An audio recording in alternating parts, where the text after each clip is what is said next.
میرے بھائیوں یاد رکھیے، یہ موت انسان کو آنی ہے۔ کل نفس ذائقۃ الموت کل من علیہا فان، ہر نفس جو دنیا میں آیا ہے اس نے جانا ہے، اور اللہ نے ہر نفس کا ایک وقت مقرر کر دیا ہے، اور یہ زندگی کے اختتام کا وقت جو ہے اللہ نے اس وقت لکھ دیا تھا، لکھوا دیا تھا جب انسان ابھی دنیا میں نہیں آیا تھا، ماں کے پیٹ میں تھا۔ کتنا زندہ رہے گا، کتنی حیاتی پائے گا، اور کب موت آئے گی، موت کا سبب کیا ہوگا، موت کی وجہ کیا ہوگی، موت کیوں آئے گی۔ لیکن سوچنا یہ ہے کہ اللہ نے یہ زندگی اور موت یہ ہم سب کے لیے بنائی کیوں ہے۔ قرآن مجید کی سورت الملک جو ہے دوسری آیت اللہ کیا فرماتے ہیں، الذی خلق الموت والحیات لیبلوکم ایکم احسن عملا۔ لوگو، اللہ نے تمہاری موت، تمہاری زندگی اللہ نے بنائی ہے، جیسے تمہارا ہم سب کا خالق اللہ ہے، موت و حیات کا خالق بھی اللہ ہے، جیسے اللہ نے ہم سب کو پیدا کیا ہے، موت و زندگی کا خالق بھی اللہ ہے۔ اور اللہ نے فرمایا یہ موت اور زندگی بنائی اسی لیے لیبلوکم ایکم احسن عملا، وہ اللہ دیکھنا چاہتا ہے تم میں سے نمازی کون بنتا ہے، تم میں سے عبادت گزار کون بنتا ہے، تم میں سے تہجد گزار کون بنتا ہے، تم سے رب کے قرآن پہ چلنے والا کون بنتا ہے، محمد الرسول اللہ صلی اللہ علیہ وسلم کے فرمان کو اپنے سینے کے ساتھ لگانے والا کون بنتا ہے۔ موت و حیات تو اس لیے احتیاطی تدابیر بالکل اختیار کرنی چاہیے، بالکل ہونی چاہیے، جو طب کے حوالے سے، سائنسی معلومات کے حوالے سے اور حکومت کی ہدایات جو انسان کو دی جا رہی ہیں ان پہ احتیاطاً عمل کرنا چاہیے، لیکن اس عمل کے ساتھ انسان کو وہ فارمولہ فراموش نہیں کر دینا چاہیے کہ جو اللہ نے فرمایا لیبلوکم ایکم احسن عملا، یہ ہے آئے تم اسی لیے ہو تاکہ اللہ دیکھے تم میں سے اچھے عمل کون کرتا ہے۔ ہم نے اچھے عمل کیے ہیں، یہ انسان کا عقیدہ ہونا چاہیے کہ جب تک اللہ نہ چاہے کوئی کام ہو نہیں سکتا، اور اگر اللہ چاہے سب نہ چاہیں تو وہ کام انسان سے ٹل نہیں سکتا۔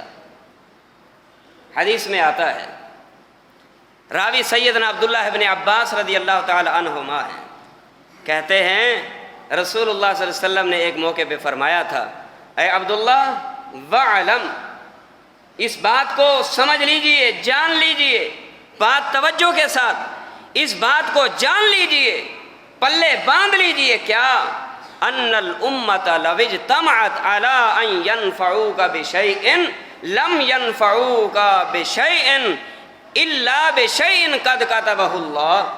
فرمایا عبداللہ اگر ساری انسانیت مل کے تجھے نقصان سے بچانا چاہے اور نفع دینا چاہے، ساری انسانیت مل کے بھی جو ہے تجھے نقصان سے نہیں بچا سکتی، اور اگر ساری انسانیت مل کے تجھے نفع پہنچانا چاہے تو ساری انسانیت مل کے بھی تمہیں نفع نہیں پہنچا سکتی۔ اس وقت تک جب تک کہ اللہ نہ چاہے، میرا اللہ چاہے گا انسان کو نفع بھی پہنچے گا، میرا اللہ چاہے گا انسان تکلیف سے بھی دوچار ہوگا۔ اس کا مطلب کیا ہے؟ یہ وبائیں، یہ تکلیفیں، یہ پریشانیاں یہ من جانب اللہ ہوتی ہیں۔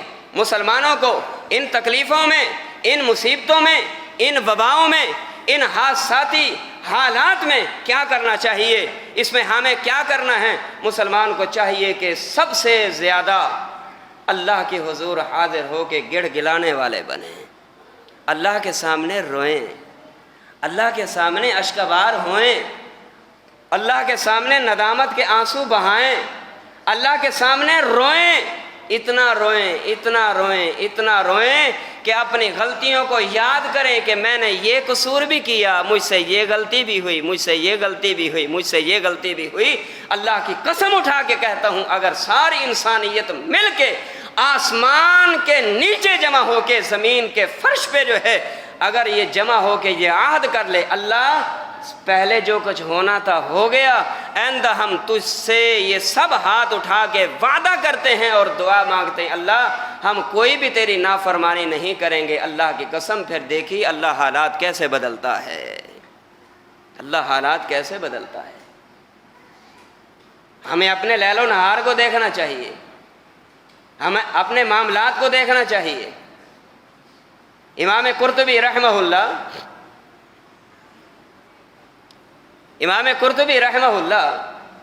ایک علاقے میں گئے،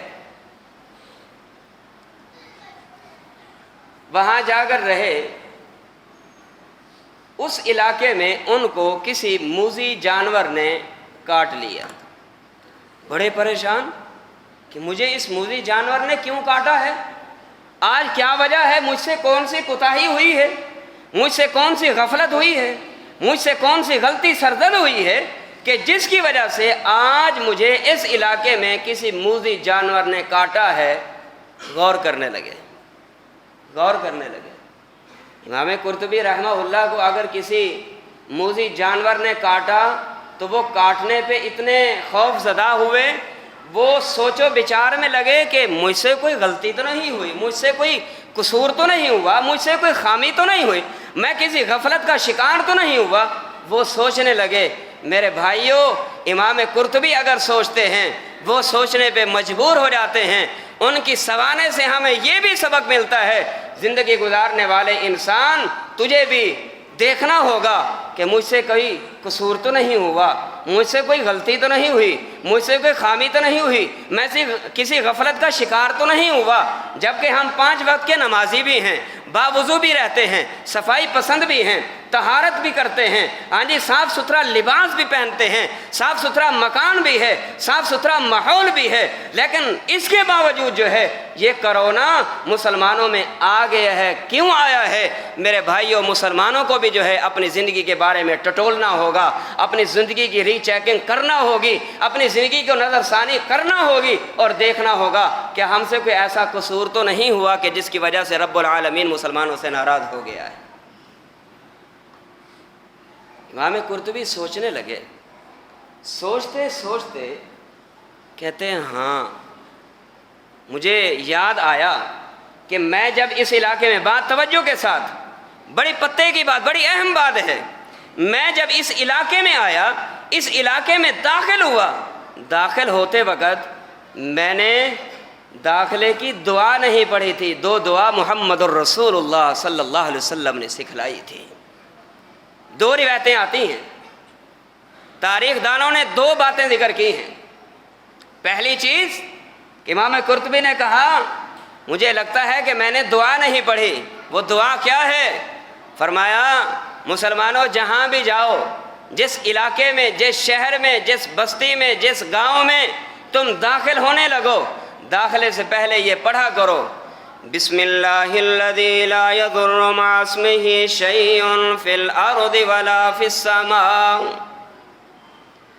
وهو السمیع العلیم۔ اس دعا کو پڑھنا چاہیے، بسم اللہ الذی لا یضر مع اسمہ شیء فی الارض ولا فی السماء۔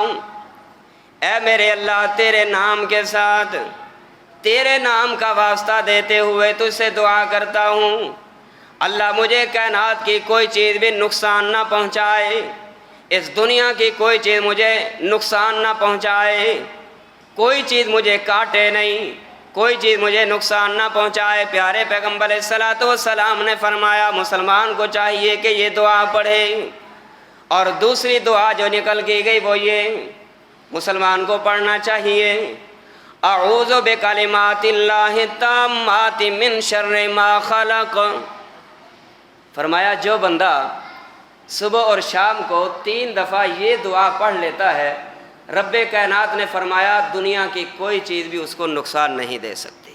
سبحان اللہ، کوئی چیز نقصان نہیں دے گی۔ ایمان بنائیے، یقین بنائیے، توکل ہو، اعتماد ہو، اللہ کی ذات پہ سہارا ہو۔